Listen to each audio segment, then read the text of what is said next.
Welcome, everyone, to another broadcast of The Soul of the Everyman on the ArtistFirst Radio Network. All past shows are podcasts. You can find them at ArtistFirst.com. Send us your questions and by email to dj@artistfirst.com. And now here they are, Michael and Margaret Lyons. And here we are. You're on. Thank you very much, Z-Man. Despite all our preparation, I was not prepared. I know. You know what it is? It's Mercury retrograde. And for those of you who do anything with computers, communications, speak, or breathe, this is a bad time.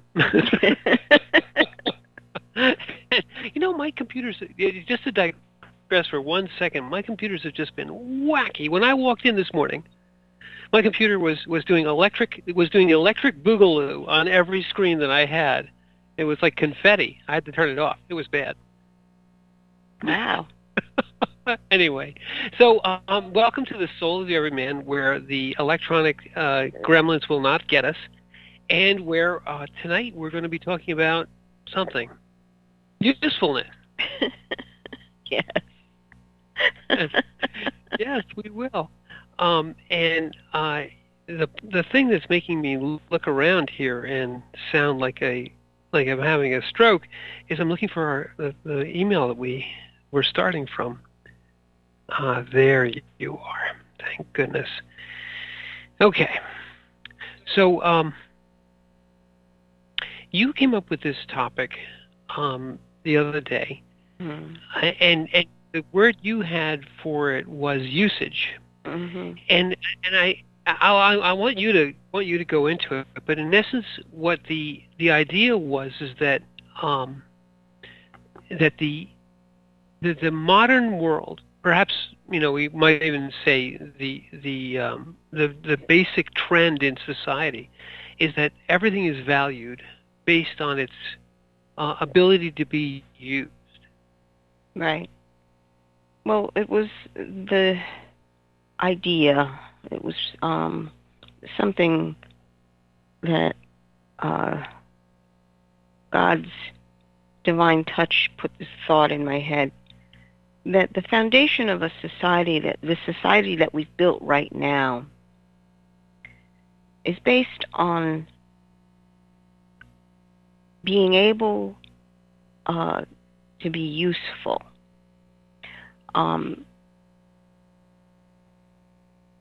Basically, let me go back a little bit in that thought. It's understanding that in order to survive in this world, we'll start with the basic ground chakra kind of thing. In order to survive in this world, we must be in relationship with other people. No society gets off the ground without people. You need to be able to interact with others. So what had happened was it was looked on economically. So your ability to use something makes it valuable to you. And that's great for things, if something's useful. But that got translated into people and abilities. The idea was that if someone has a skill or is capable of producing something that you would like or would use, that you would trade goods or services for that. But when it comes to people, it got translated into, if you have nothing that I want, then you're valueless to me, which is incorrect. But that was the start of the way the economics of a foundation for a civilization started. Well, I mean, One thing I would put into that statement, though, is that the recognition of the fundamental right to exist has been a bastion of many modern societies, and that means that even though you and the relationship between that individual, any individual, and the and that particular statement mean that without any value whatsoever, you have the right to exist. This is the right to life. Let's say, pull it out of the hat, and so the idea of an intrinsic value to a person, and the legal definition is in there somewhere. But other than that, I completely agree with you. When people evaluate, to use the same metric for things and people is it's not necessarily wrong. It's actually true on a level. On if we often talk about the idea of a plane versus flatland versus 3D land, right? So on the plane of let's say, if you call it economics, but I think on the plane of societies, there is a certain degree of relationship amongst from one person to another in a society. Your family, your tribe, your spouse, all these different relationships, all these different words we have for these relationships. Those are oftentimes based on well, we said usage and we said usefulness, but on utility.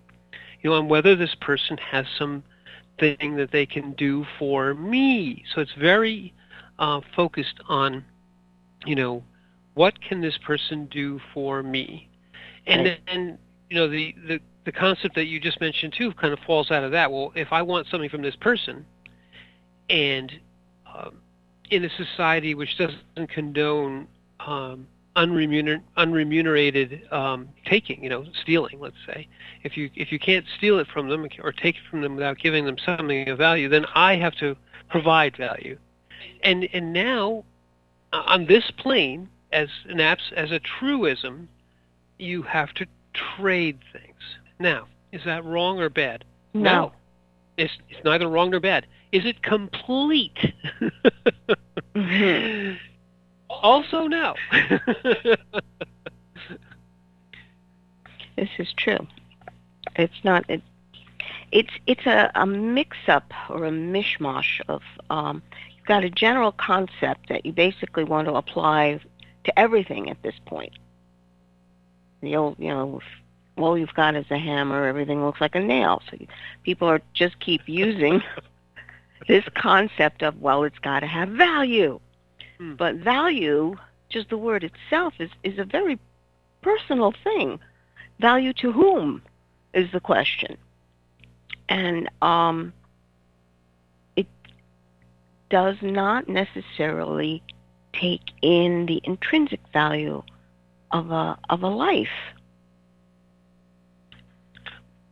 Well, I think it attempts to in many ways, but you're right. If you and let's say it in broad.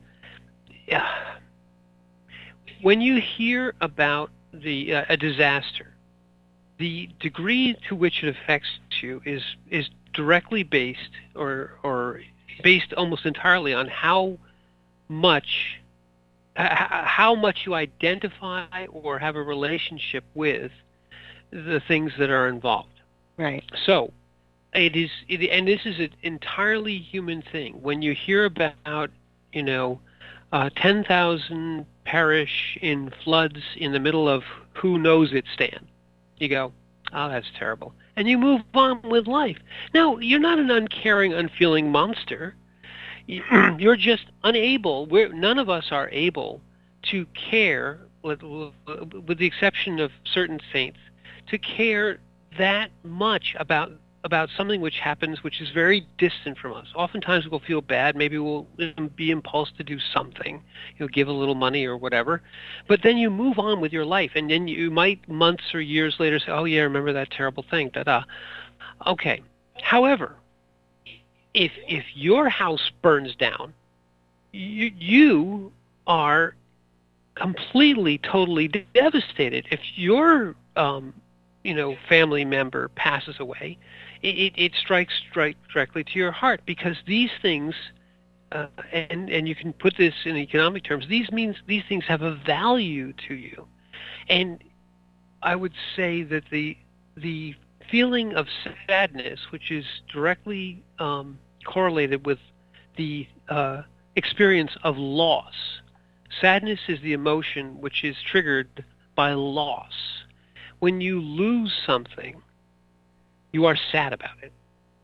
And to the extent that this is something that you lose that you have valued highly, your own life, the life of your loved ones, things which are very dear to you, so on and so on. So it's an expanding circle, to which the further away it gets, the less, and it sounds callous, the less it matters to you. But this is how everybody is. So that furthers the same sort of dynamic. That which you value, you do not want to lose. Right. And you will do much more to preserve. Right. Right. And it's that separation, just like, as you were saying, if you lose someone you love, and to a lesser extent, something you love, you want to be able to stop it or somehow fill that loss. And I think we've said this before, where people have gone through life and experienced where they're trying to put something inside of them to feel fulfilled, to fill that emptiness. Yeah. And eventually you get to the point of realizing that it doesn't matter what it is I put in there, what thing I put in there, or even another relationship, another person. You try to fill it with another person. You never actually can fill that complete emptiness. And why? Why does it feel that way? Why does that come about? That no matter what I'm putting in there or trying to engage in, the emptiness is never satisfied. And it has to do with understanding that you are more than just this craving of something, this wanting, this void to be filled. The void is not being felt by the mind, but by your soul. And the only thing that can fill an eternal soul can be only answered by spirit. By a complete being. Yes. And that was always a question I had. How is it possible that our souls are so vast that no matter what we put in there, it never fills it? But the filling of it only comes when you are filled through a connection with God, with divine, a divine spirit. That alleviates that emptiness. Because, how do I say this? You know how when you sometimes describe people, you look at them, the word soulless comes into your mind. This person has no soul. But what we are seeing is that soul has not been fed. There's nothing that has brought any growth to that soul. And the only thing it has is this connection to these wants, these body cravings. Never really acknowledging the fact that no matter what it is I take or I indulge in, I'm still going to be empty. Well, this is an interesting take on this, but I wanted to go back. When you said that there's no thing that will fill a void, a loss, or even an imagined loss, but nothing will fill a loss. You cannot, at the mind level, or let's say at the mechanistic level, if you get A, B, and C from relationship Y, you get food, sex, and money from relationship Y. Why is it not that if Y just walks out of your life and Z comes in and gives you food, sex, and money, that it's not the same? Well, to a machine, it would be, check A, check B, check C. We're done. We have the food, we have the sex, we have the money. We're good. But no, at the level of our relationships, at the level of the void, you're well beyond. You're well into that which is beyond, which is into the being. The void that you feel that you cannot fill, or that's been inflicted upon you by a loss. And that you're familiar with, all of us are familiar with, that if something walks out of your life, or someone walks out of your life, that you feel you'll never love again, you'll never have that relationship. This is gone forever. Why is it gone forever? You can find another person who looks almost exactly the same, does all the same thing.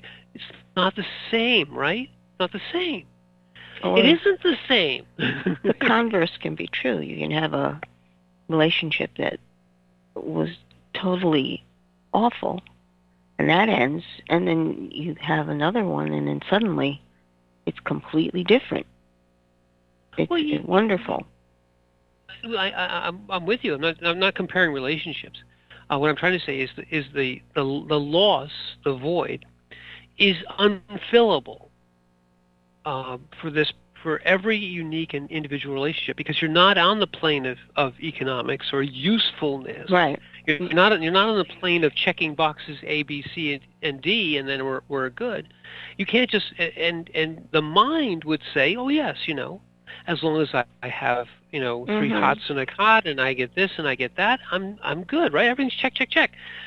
And the being, the actual thing which needs the relationship to be fed, says no. I don't care if this.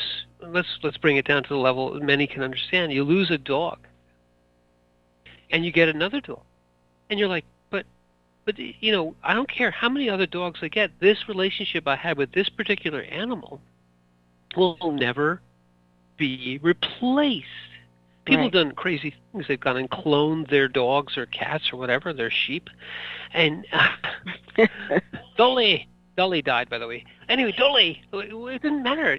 Dolly 2, or the clone of the dog, is not the same.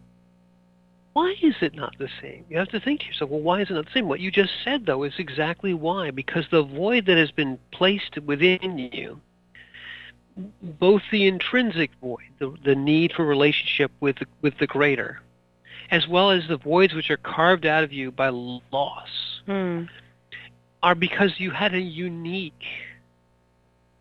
The word unique is overused. Unique means one of a kind, irreplaceable, unreplicatable, just unique. You had a unique relationship with whomever or whatever it was, and you were changed, and it or them were changed, and time went on, and you became different, and you can never go back. And when you lose that thing, you unfortunately have to live with the loss. Yeah. And part of what we learn down here is involved with living and growing and understanding loss. What it actually is, and what you try to do, your mental part, your ego part, it would say exactly that. I lost someone in a relationship. I just need to get another one. Well, which is what egos say, Just get back on that horse or whatever, go out and, oh, you lost this, just get another one. Just get another one. And get another cookie. Well, it's just that if you haven't had a relationship where the heart-to-heart communication was there, and it was constant, and it was always growing and interesting, because you're both two souls growing in this relationship, and suddenly one is gone. That void can never be filled by anyone except the other person. And it pushes your own personal concepts of what it means to be in relationship to this other. Now you must be in relationship to this other without a body. You know, just everything we were talking about, this happened when we had lost Christopher. I had someone come to me and said, "Oh, well, you have 2 other boys. It shouldn't be as bad as mine. This was my only child." And you're like, you can't replace a child. They are all unique. Every relationship with every other person, every other soul, is a unique relationship. It is not cookie cutter. But right there, that experience, however difficult it was, and it was incredibly difficult, it is that which you learn there, that despite what the mind will say, which is what this woman was saying to you, she was talking out of her She was in pain. orifice. She was in pain. She was in pain. But she was speaking thoughtlessly from a place of ego and saying, "Oh well, you know this," and yet, even as these words are said, you understand immediately that they're wrong, and what they belie is the fact that this relationship can never be replaced or duplicated.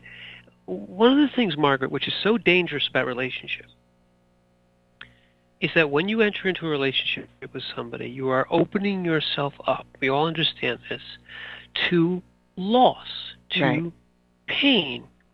To the extent that you love is to the extent that you will feel pain when that relationship changes, when loss enters in. And so when you one solution, of course, is to never have a relationship with anyone ever. Oh my. Oh dear. I'm going to sit and just no, because I don't want to ever experience pain. But we don't do that. We say I am willing, and maybe at some unconscious level, but you have to realize that to the extent that you enter into a relationship with anyone, especially relationships of child to parent or spouse to spouse, really intimate relationships, where you are the daughter or son of somebody, or your daughter or your son, your wife, your husband, really intimate relationship where this experience between yourself and the other is so intimate and so personal that when that relationship is broken through loss, and it will be, it's unfortunate, but it will be, you're going to experience heartbreak, to the extent that you love is to the extent that you will be in a form of agony. And that's why love and pain are oftentimes two sides of a coin. Right. Love is not like. you like something, and then you can't have it. You're like, oh, oh, I can't have ice cream tonight. No soup for you. different. Yes, no soup for you. But when you lose a child or a parent or a spouse, a part of you, and we say this, but it's true, a part of you dies or is lost with them. Mm-hmm. And it hurts in the same way that a physical pain would be experienced if somebody cuts off a body part. Actually, cutting the body part off is probably less painful. Yes, but the analogy is that a part of you, and it's very interesting what you just said, because it is not something you can identify. You can't point to some part of you that says, "There's my relationship with X. There it is," and now it's removed.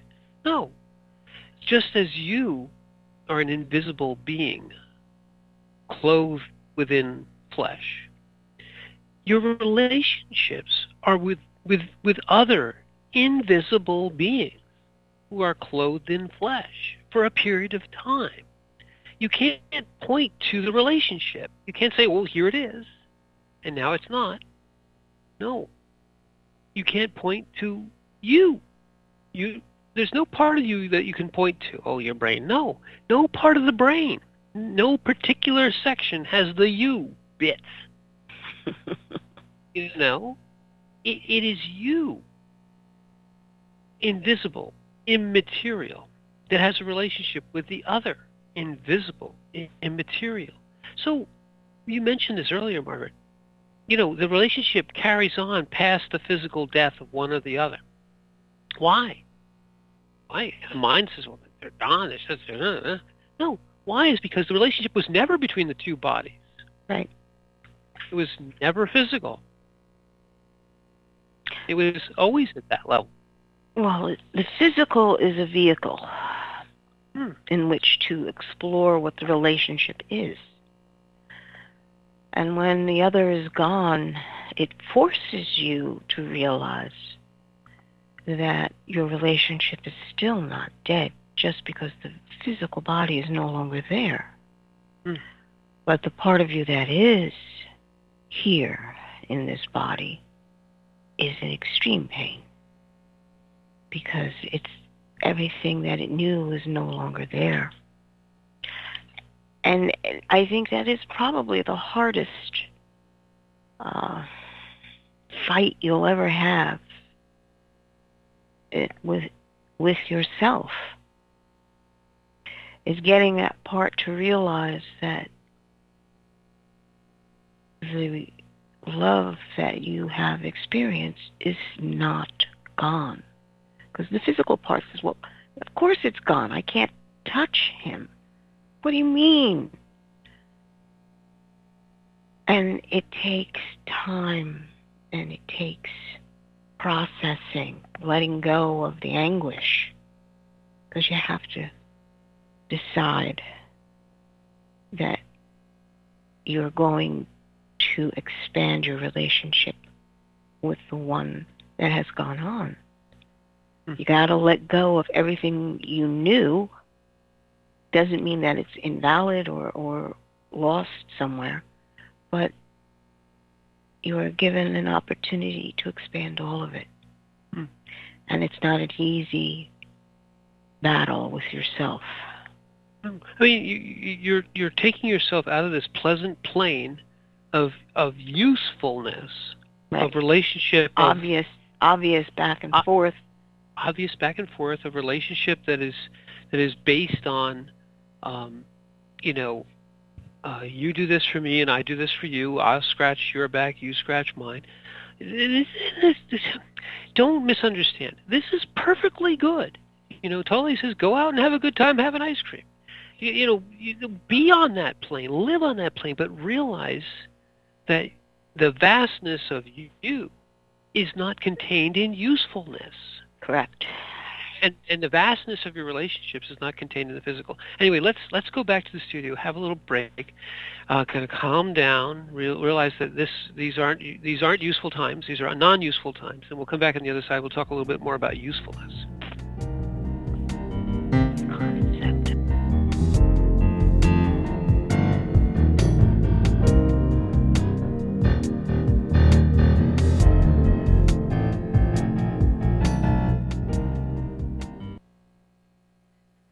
Moonstones and murder. Real murderers need a heart of stone. Meet Maggie and Mike Heartstone, parents of twin boys, entrepreneurs, and now empty nesters. Mike is retired, not by choice, from his position as chief of police in the picturesque resort town of Hamilton. And now his wife Maggie and her shop, the Cozy Crystal, are their only source of income. When a mysterious killing interrupts Hamilton's famous Springfield Park rock show, the townsfolk, the Cozy Crystal, and their lives are rocked to the core. Can Mike and Maggie figure out who is behind the murderous deeds before the town comes crashing down around them? A touch of romance, a little mayhem, and a whole lot of suspense, along with plenty of comedy and thrills galore. Get your crystal magnifying glass out. It's time for some moonstones and murder. Available on Amazon, Apple, Kobo, and other fine e-tailers in ebook and paperback. Out soon on Audible. Get your copy today. The wait is over. First Blood, Book 2 of the Blood series is out. Your favorite bad boy thief Dev is back, and the beautiful and deadly Trey is right there with him.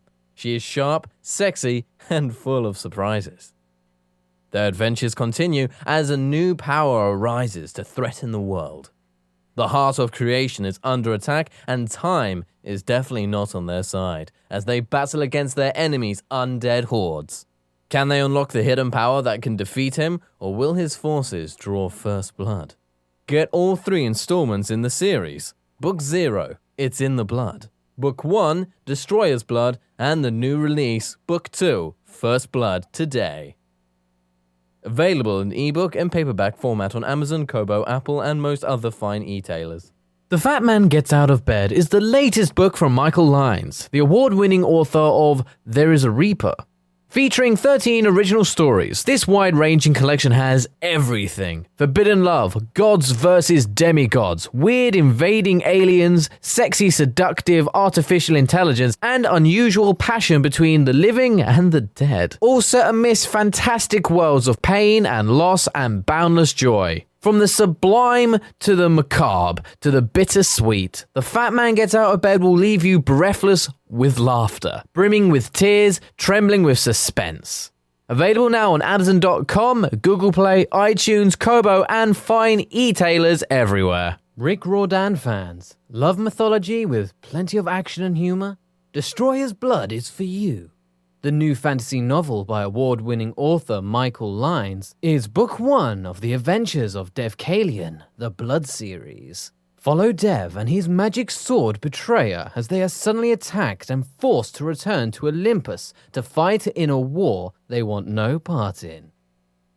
The world of men and gods is about to be destroyed by Zeus's ancient foe, and only Dev and Trey can stop him.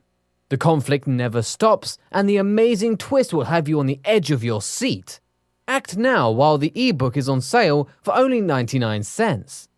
Destroyer's Blood is available on Amazon.com, Barnes & Noble, iTunes, Kobo, and fine e-tailers everywhere. And while you're there, get the free prequel, It's in the Blood, available for a limited time. There is a Reaper is the story of 5-year-old Christopher Aaron and his life-changing struggle with leukemia. Winner of both the Indie Bragg Medallion as well as the reader's favorite silver medal for memoir, There is a Reaper has more than 100 Amazon book reviews and a 5-star rating. It has been described as life-changing, spiritual, a must-read. Just released on Audible and iTunes, this memoir is also available in paperback and on Amazon Kindle for only 99 cents. Get your copy of this life-changing memoir today. Hi, this is Hannah Ruth from the band Wild Hum. Check out our new Americana Soul CD, Wild Hum, at our website, wildhum music.com.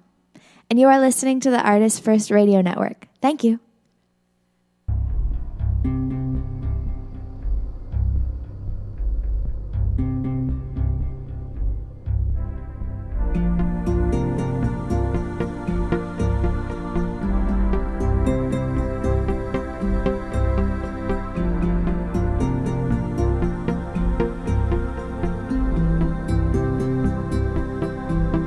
Thanks for joining us on The Soul of the Everyman on the ArtistFirst Radio Network. Back to your hosts, Michael and Margaret Lyons. Thank you very much, Z-Man. That was very useful. But and we are talking tonight about usefulness. And you know what we didn't do, Margaret, is we didn't talk about the quote. And the quote is from Bruce Lee, who was the really famous martial artist. And I think it's a beautiful quote because it's very profound in one way. I saw this attributed to a couple of other people. So this may not be his original quote. It may actually be from Basho. But Basho? The Japanese philosopher. Yeah. But I think that it's fine either way. And the quote is, "The usefulness of the cup is its emptiness." And you have to think about that for just a second and think to yourself, yeah, what good is a cup that you can't put something into? That it is useful for many things, but it has to be able to be filled. And as you mentioned earlier, our beings incarnate here in order to be filled. We don't come here in completeness. Right. We strive to find completeness throughout our whole existence here on this plane. And many times, if one listens to the ego or to the emotions or to the physical, your quest, your desire for completeness will lead you into many different things which do not satisfy. We all know people who enter into serial relationships that don't work out for them, or they use substances, or they use experiential, basically going from one experience to another, sexual escapades, whatever. Looking for what? Looking for something to fill an emptiness. Right. And when you realize that the individual is the separated self, separated from something far greater, and ever since that separation, it's been yearning for a full relationship. I mean, it's an analogy down here. If you have, say, a husband and wife relationship that is meeting soul to soul, or a friend-to-friend relationship that is soul to soul, and you understand each other on many different levels, but it doesn't mean that every level is fulfilled. Like some people, like, okay, if I go out to a bar somewhere, I have my drinking buddy. Or if I'm going to go shopping, I have my shopping friends. Or if I'm going to whatever hobby you may have, this is what I do for my hobby. And we know couples where he does one thing, she does another, and then they come together. They meet together in the house. Or whatever, yeah. But it's understanding that the actual relationship with the divine fulfilled it all. And there's something inside of you that remembers that. It's yearning for this. So it tries by making connections with other people. Saying, okay, well, this, and it winds up being this way. One person here, one person there, or whatever subject matter it is that is engaging you. But the heart in relationship to another heart, soul to soul, that is what is the foundation of the sorrow that occurs if that becomes broken? Well, but I would say that if you have a true relationship, or if your relationship grows, you understand that is an illusion, the illusion of separation. In fact, I think, Margaret, that coming here with the void, and maybe Tole's words would back this up as well. Coming here with the void is the beginning. Coming here with the what? The emptiness. Void the void. I'm sorry, I probably didn't. Coming here with the void in your incarnate self is the beginning. Limited. You mean your experiences are limited? Limited self. Because you're coming from unlimited and you're going into limited. So. Right. But what you're trying to do through that void is to raise yourself into consciousness, and so the beginnings of the relationships that you enter into could be egoic, or they could be physical, or they could be emotional, or they could be all three. And then, those relationships, perforce, because you're here in an incarnate state, they become different, broken. And you're given in that opportunity, to see what the Buddha saw, that all life is suffering, that this is a vale of tears. Yes, agreed. This is the root of the suffering is that separation, or perceived separation by the ego. Right. So you are given the opportunity through incarnation and this idea of suffering and loss to realize that that's this plane. That's the plane of usefulness or usage or incarnation or the physical and the emotional, the ego, all on that plane. But you realize that you are not a flatlander. You are not a flatlander. You are a vast, multidimensional being that then, in understanding that, realizes that this incarnation is just a slice, of flatland through you, and that. Go ahead. Yeah. Oh no, I was going to say, if it's that two-dimensional functioning, it's either use or abuse. Abuse. Yeah, that's good. That's a good way of putting it. It's that yin and yang kind of concept, understanding that because we're designating something useful or not, it gives a foundation of the purpose behind the use. It is the purpose behind the use of something that labels it use or abuse. Yes. But as you said before, when you start to experience loss on this plane, you have the ability to rise, let's say rise above, to realize that you are not this thing, that the relationship that you had with this other, at the heart level, at the intimate personal level, goes on, that it has a dimension, multi-dimensions, but many dimensions, which are above the plane of usefulness, above the plane of physical relationships, give and take, scratch and scratch. All that's wonderful. None of it's wrong. You see, this is the other thing. Well, people say, well, then that's all wrong.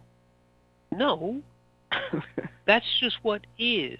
You have to be vast enough to realize that that's all absolutely correct. It is not complete. It is. This is the other thing. People want things to be either all true or all lies. Well, it's both true and lies and incomplete. Right, because you're depending upon the dimension you're looking at it in. If it's two-dimensional, then it looks, that's it, one way, all or nothing. But if you're going into third or fourth or fifth, there are aspects to that whole thing that you have never seen before. So making room for the fact that you don't know everything. nor can you figure it out because you really don't have that higher perspective. It appears a certain way. There's nothing wrong with marking down, taking in all the qualities of the appearance, but it's not the whole truth. And I think we know that. We know that at a certain level, because when you have a relationship, you know there's a dimension which is unexpressible, which is why inexpressible. Which is why the person that you have this relationship with becomes so dear and has such an ability to expand who you thought you were. Why? Because there's something undefinable, inexpressible about the relationship, or at least that you couldn't. If you tried to describe it all in words, people would say, "Well, that's fine," but it doesn't get. If I describe everything about the relationship in words and everything, in every picture I've ever had, everything, and put it all in front of somebody, they say, "Well, that's nice," because they don't have. It isn't a relationship. It is just all these descriptions. They don't capture the essence. The essence is obviously beyond the plane of expression, beyond the plane of usefulness. When you start to realize that there's nothing that I can do to capture this, you start to just say, "Well, I can't know everything." Mm. I, the little I, the ego I, can't translate the vastness into something that someone else can just say, "Well, there it is," and I can just plug in 15 of these, and I have, if I don't have that one, I have this one. No. Why? Because it's outside. It's like the flatlander trying to describe the sphere. There's no word or concept or expression of way to describe a sphere in the flatland. So there's no way in this incarnation, which looks, all physical and all that, in the fourth dimension, third dimensions, all the things we live in, that's wonderful. But everything outside that is indescribable and beyond the ability for this incarnation to contain. But yet you exist in it. You, the invisible, undefinable, unpinpointable in time or space, you exists here. And you have a relationship here. And then the existence part of that relationship fades. Mm-hmm. It goes back, as Tully says, it's form, and form fades. But the relationship doesn't fade. It changes. But it's just as strong, just as vibrant, just as real. Because it isn't based in the physical. It's not based in form. It never was. Easy to kind of fool yourself for a period of time to think of it as based in form. And it's very, very seductive, because you say, "Well, I can't touch that person anymore. I can't see them, can't hear their voice." Yes, all those things are true, but yet why you care about it, why it bothers you, why you feel the pain, is because it's still there. Mm-hmm. If it truly was there, gone, and you can't touch them anymore, you say, well, you move on like a cat. Say, "Oh, well, they're gone." Right. Right.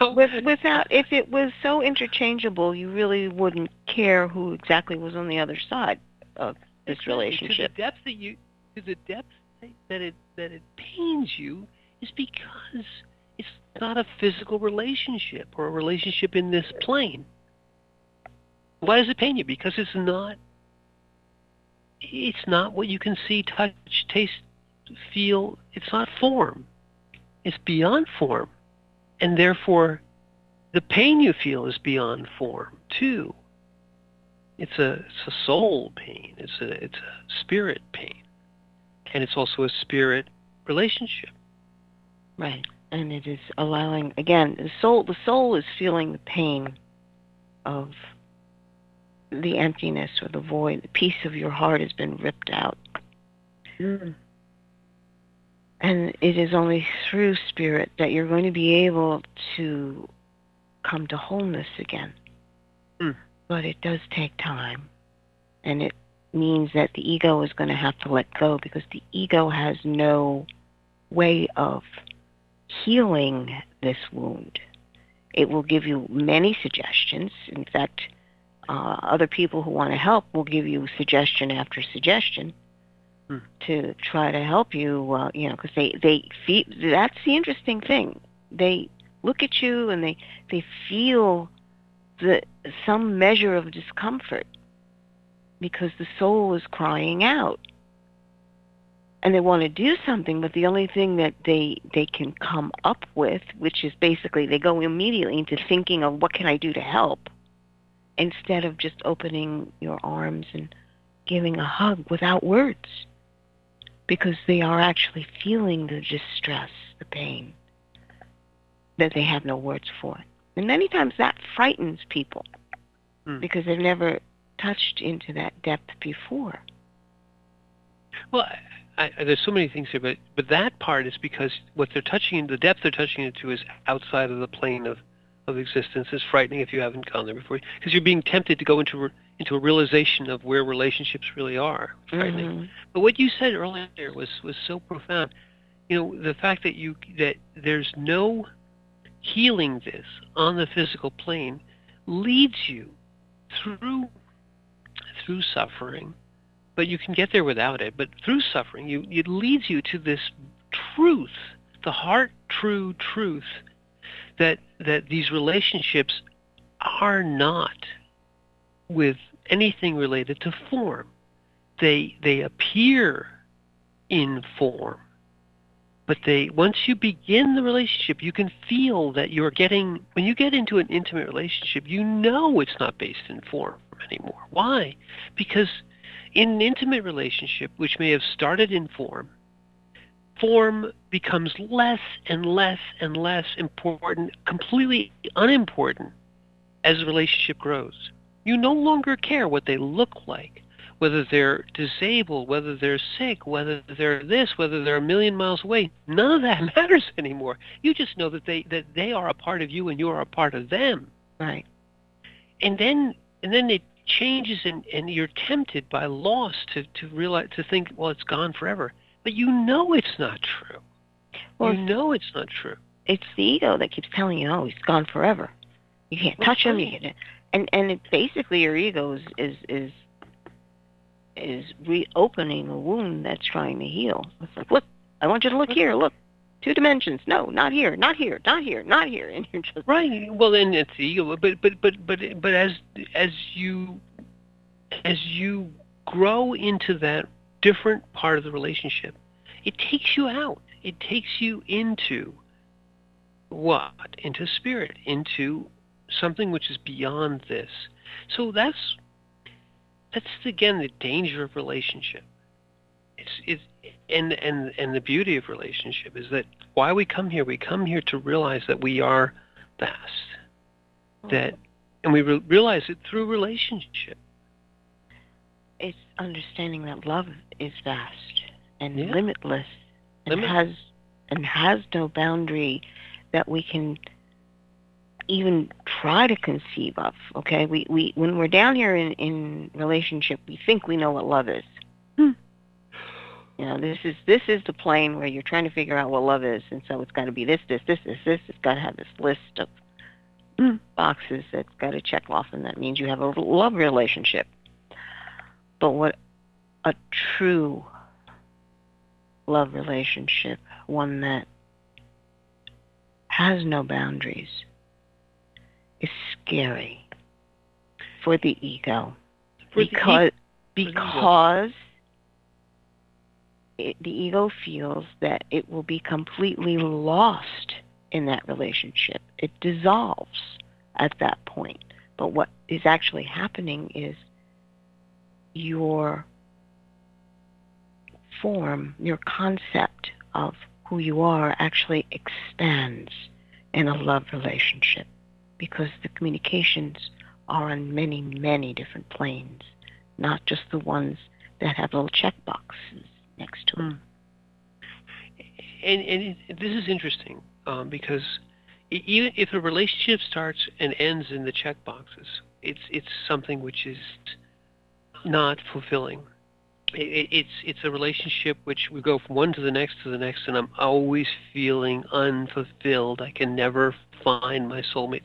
There's this litany of of of uh, of sorrow, of pity me. I can't, because if you stay there, you'll never find a true, deep, intimate relationship. You have to venture.